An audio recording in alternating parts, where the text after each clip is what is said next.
Avant de plonger dans cette histoire incroyable, pensez à vous abonner à la chaîne et à activer la cloche. Ici, chaque récit a quelque chose à dire, et vous ne voudrez pas en manquer un seul. Le soleil se couchait sur la petite ville de Millbrook, projetant des ombres longues et froides sur les rues silencieuses. John Harper, vétéran décoré de l'armée américaine, revenait enfin après 5 ans de service en zone de conflit. Chaque pas qu'il faisait sur le chemin de sa maison résonnait dans son cœur, rempli d'un mélange de fatigue, d'excitation et d'appréhension. Il rêvait de serrer sa fille, Emily, dans ses bras, de retrouver la chaleur de la maison qu'il avait quittée. Mais ce qu'il trouva dépassa tout ce qu'il aurait pu imaginer. En approchant de la ferme familiale, il remarqua un bruit étrange provenant de l'arrière de la propriété, près de la porcherie. Son sang se glaça. Poussant la porte, il découvrit sa fille, couverte de boue, les vêtements déchirés, nourrissant les porcs avec un dévouement presque obsessionnel. Le choc sur son visage fit taire tous les animaux, comme si même comprenait l'horreur et l'incompréhension de la situation. « Emily, qu'est-ce que tu fais ici ?» Sa voix tremblait, une colère froide et un désarroi mêlés. La fillette leva les yeux vers lui, surprise, mais sans peur. Elle murmura simplement, « Je voulais les aider, ils avaient faim, papa. » John resta un instant silencieux. Tout le village, attiré par le bruit, se rassemblait derrière la clôture, observant ce retour bouleversant. Le cœur d'un père se déchira entre la honte, la colère et une incompréhensible admiration pour la bonté de sa fille. Puis, contre toute attente, il fit quelque chose qui choqua tout le monde. Au lieu de crier ou de punir, il s'agenouilla dans la boue à côté d'elle, ramassa les seaux de nourriture, et dit d'une voix douce mais ferme. « Emily, si c'est pour aider ceux qui ont faim, je t'apprendrai à le faire correctement.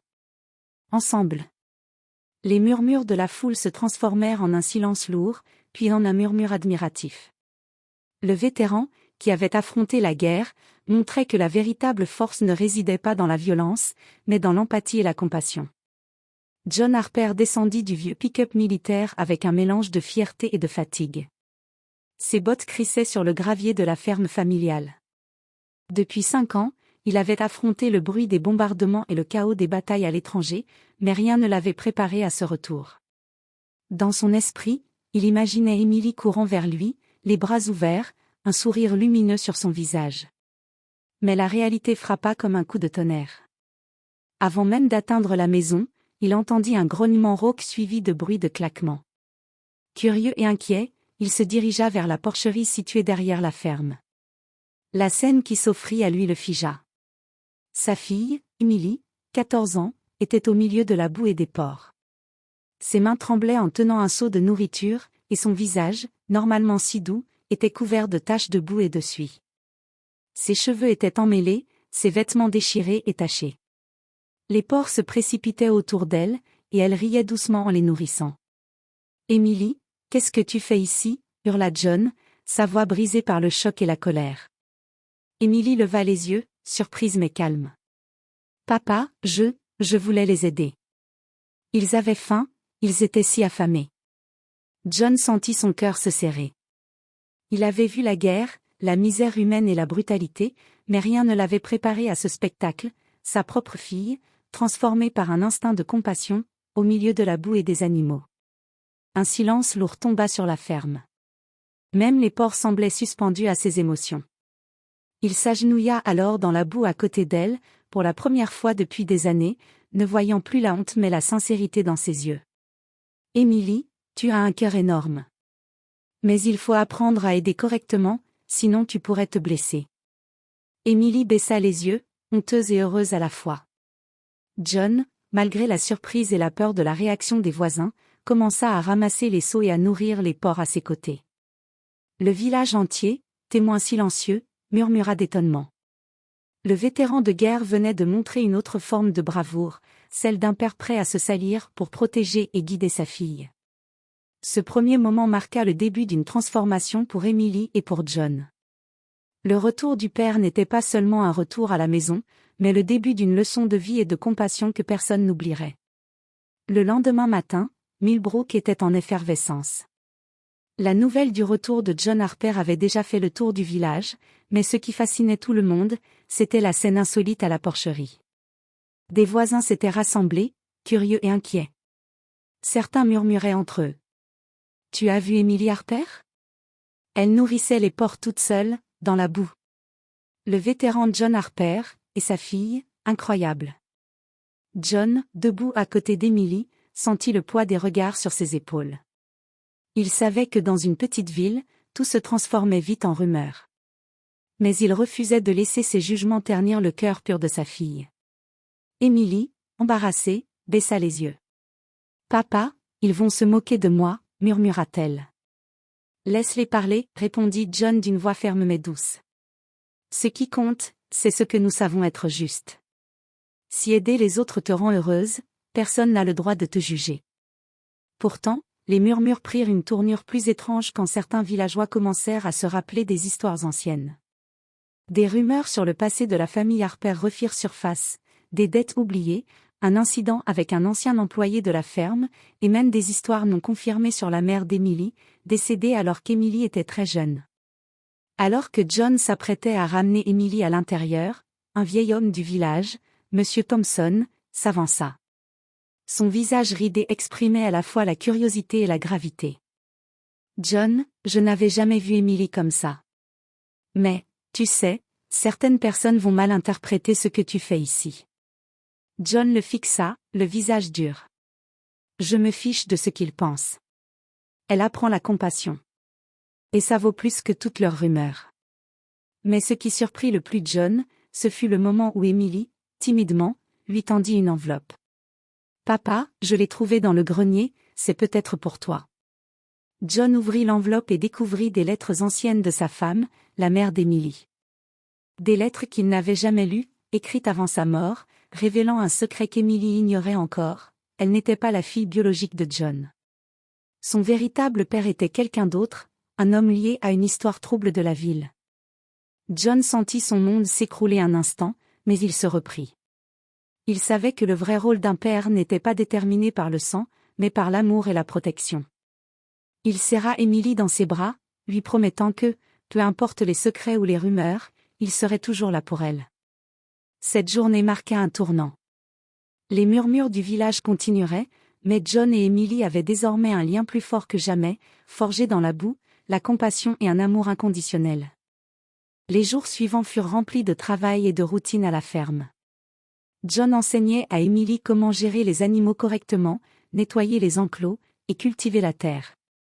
La fille autrefois fragile montrait désormais une force et une détermination que peu avaient vues. Mais tout n'était pas calme, le secret découvert dans les lettres de sa mère planait sur eux comme une ombre.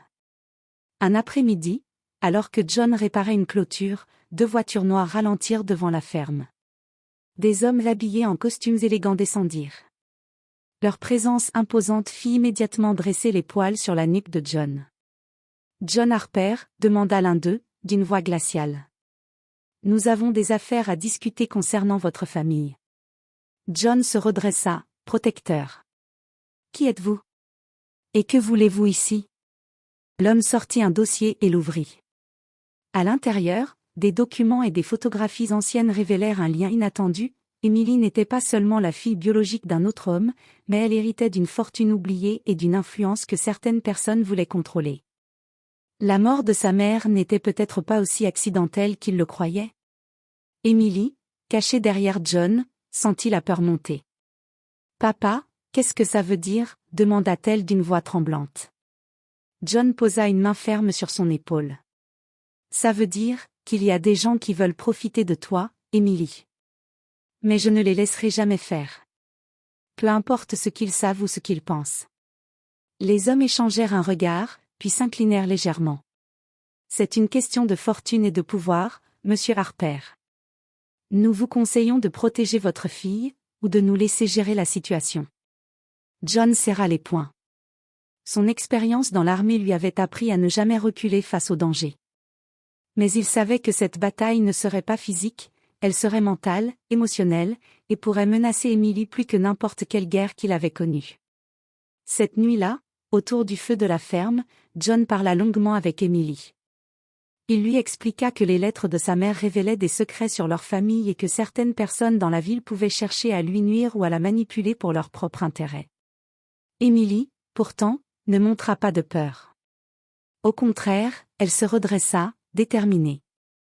Papa, s'ils veulent me contrôler, ils devront d'abord passer sur nous. Je suis avec toi. John sentit un mélange de fierté et de tristesse. Il savait que ce combat allait les lier plus que jamais, mais il savait aussi que le monde extérieur était désormais plus dangereux qu'il ne l'avait jamais imaginé. Les ennemis étaient invisibles, mais leur présence se faisait sentir dans chaque murmure et chaque regard du village. Et dans l'obscurité de la nuit, le vétéran et sa fille se préparèrent à une bataille bien plus subtile et dangereuse que toutes celles qu'il avait vécues à l'armée, une bataille pour protéger la vérité, la famille et l'innocence d'Emily. Les jours suivants, John sentit la tension monter. Les hommes en costume ne cessaient de rôder autour de la ville, et des rumeurs sur Emily circulaient de plus en plus vite. Certains voisins commençaient à la regarder avec suspicion, d'autres avec envie. Mais John savait que le véritable danger venait de ceux qui cherchaient à manipuler le passé de sa famille pour leurs propres intérêts. Un matin, alors que John et Emily travaillaient dans la porcherie, la porte s'ouvrit brusquement. Les hommes en costume étaient là, accompagnés d'un avocat et d'un notaire. Le maire de Millbrook, alerté par la rumeur, arriva également avec quelques villageois curieux. L'atmosphère était électrique. L'un des hommes s'avança. Emily Harper, selon les documents légaux que nous détenons, vous êtes l'héritière d'une fortune considérable. Votre père biologique a laissé des biens que nous pouvons réclamer pour vous, mais seuls vos tuteurs légaux peuvent gérer cela. John sentit le sang battre dans ses tempes. Il savait que ces gens voulaient plus qu'une fortune, ils voulaient le contrôle sur Emily. Les villageois murmuraient, certains choqués, d'autres avides de savoir ce qui allait se passer. Emily, courageuse, se tourna vers John. « Papa, qu'est-ce qu'on fait ?» John inspira profondément. Puis, contre toute attente, il fit quelque chose qui stupéfia tout le monde, il prit la parole avec une autorité calme mais implacable. « Écoutez-moi tous. Emily n'est pas un simple héritage, ni un objet à contrôler. Elle est ma fille, et je protégerai ce qu'elle est et ce qu'elle choisit de devenir. Si vous pensez que vous pouvez la manipuler ou lui faire du mal, vous vous trompez lourdement. » Le silence tomba. Même les hommes en costume semblèrent surpris par la force tranquille de ce vétéran. John s'avança dans la boue de la porcherie, là où tout avait commencé, et prit Emily dans ses bras. « Nous ne voulons ni richesse ni pouvoir. Ce que nous avons, c'est l'un l'autre, et la vérité. Et c'est tout ce qui compte. » Emily sourit, émue. Les villageois, témoins de cette scène, réalisèrent qu'un lien de sang ne définit pas toujours l'amour, et que la véritable grandeur réside dans la protection, le courage et la compassion. L'un des hommes en costume tenta encore de protester, mais le maire intervint. « John Harper a parlé pour nous tous. Emily restera ici, dans cette communauté, protégée par son père et respectée par tous. » Les hommes repartirent, silencieux et vaincus, tandis que la foule éclata en murmures admiratifs et en regards étonnés. John et Emily, couverts de boue mais invincibles, se regardèrent et rirent doucement. La guerre était derrière eux, mais cette bataille pour la famille et l'amour venait de se terminer dans la porcherie où tout avait commencé.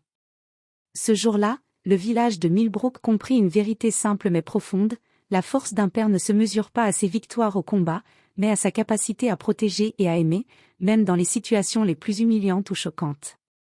Et pour John et Emily, ce retour de guerre n'avait été qu'un début, un début de paix, de liens indestructibles, et d'une leçon que personne n'oublierait jamais.